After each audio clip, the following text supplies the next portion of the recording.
In the summer of 1971, a psychologist at Stanford University ran an experiment that was supposed to last 2 weeks. It lasted 6 days. And what happened inside those 6 days changed everything we thought we knew about human nature.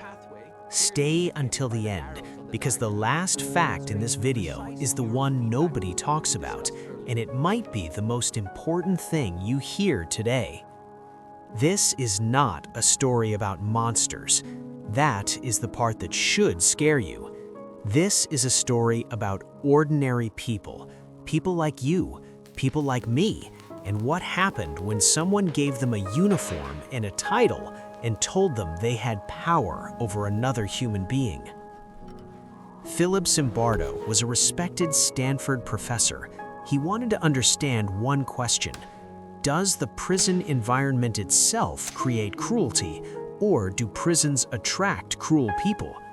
So he built a fake prison in the basement of the Stanford Psychology Building. He recruited 24 college students, healthy, psychologically stable, middle class, normal. He flipped a coin. 12 became guards, 12 became prisoners. The guards got uniforms, mirrored sunglasses so prisoners could not see their eyes, wooden batons they were told never to use for violence, and one instruction: maintain order.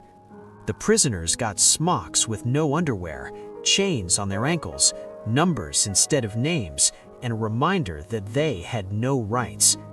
Day 1 looked almost like a game.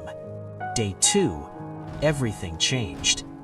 If this is your first time on Sketchbook, we break down real psychology and neuroscience in a way that actually makes sense.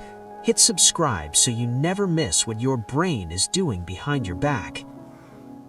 At 2:30 in the morning, the guards woke the prisoners with whistles and screaming. They forced them to do push-ups on the cold concrete floor. They made them count off their numbers over and over. They stripped their beds. They took their pillows. Why 2:30 in the morning? Because the guards figured out something quickly. Sleep deprivation breaks people faster than anything else. And nobody told them to do this. They invented it themselves on day 2. By day 3, the guards had created a privilege system. One cell became the good cell, slightly better food, a mattress, access to a toothbrush. The other cells got nothing.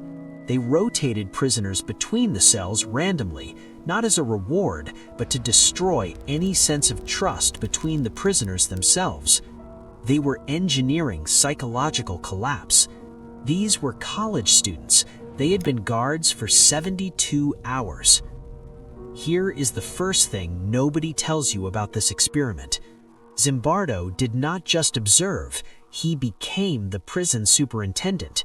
He started making decisions to maintain the prison, not to run a study. He stopped being a scientist. He became part of the system he was supposed to be studying. His girlfriend visited the prison on day 5. She walked through and immediately said, "You have to stop this. This is wrong." She was the only person in the entire experiment who said that clearly and immediately. Everyone else had adapted. Everyone else had accepted the reality of the fake prison as if it were real. Zimbardo stopped the experiment the next morning. We're halfway through, and it gets darker from here. If you are finding this useful, drop a like right now. It takes 1 second, and it helps this channel reach more people who need to understand how their mind really works. Prisoner 8612 broke down on day 2. He started screaming. He started crying uncontrollably. He started showing signs of acute psychological distress. Zimbardo almost didn't let him leave. His first instinct was that the prisoner was faking it to get out. He was a psychologist, a respected one, and his first thought was, is this person performing? That is how deep into the role he had gone. 8612 was released, but 3 other prisoners had to be removed early due to psychological breakdowns, severe emotional disturbances, uncontrollable crying, rage, disorganized thinking. These were psychologically screened, healthy young men, 6 days earlier. Here's the third thing nobody tells you. One guard became known as John Wayne. He was the most aggressive, the most inventive in his cruelty. He made prisoners clean toilets with their bare hands. He made them simulate sexual positions as punishment. He took genuine pleasure in the control. After the experiment ended, researchers tracked him down years later. He was a counselor for emotionally disturbed youth. He said the experiment taught him that he had a dark side he never knew existed, and that knowledge made him dedicate his life to helping vulnerable people instead of hurting them. He turned it into purpose. Not everyone does. Here is what the Stanford prison experiment really proved, and this is the part that Zimbardo himself took decades to fully admit. It was not that humans are naturally cruel. It was not that power always corrupts. It was something more specific and more terrifying. When a system gives you a role, when a uniform, a title, a hierarchy tells you who you are and what you're allowed to do, most people don't question it. They inhabit the role. They become it. The guards were not sadists before the experiment. They became willing participants in cruelty because the system told them it was acceptable, because everyone around them was doing it, because no one said stop. The system swallowed the person. And here is the question that has followed this experiment for 50 years. If you were assigned the guard uniform, if someone gave you the mirrored sunglasses and the wooden baton and the authority over another human being, what would you do? Most people say they would be different.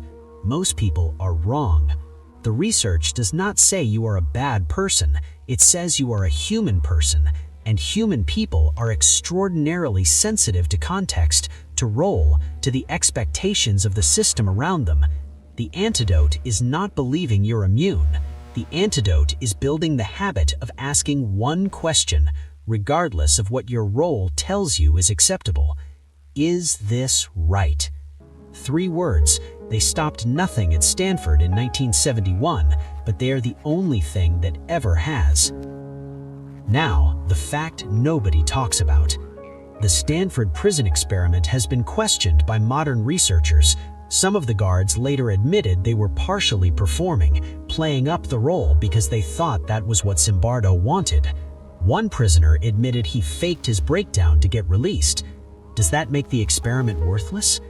No, it makes it more interesting, because even in a fake experiment about a fake prison, people still got genuinely hurt. People still crossed lines they never thought they would cross. People still lost themselves in a role. The cruelty was real, even when parts of the setup were not.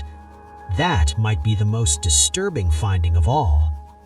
If your mind works like mine and you need to understand why people do what they do, subscribe to Sketchbook. Every week we go deeper into the science of human behavior. No fluff, no filler, just the real stuff.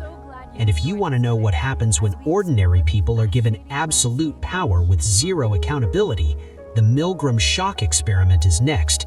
It makes Stanford look mild. Follow Sketchbook. See you there.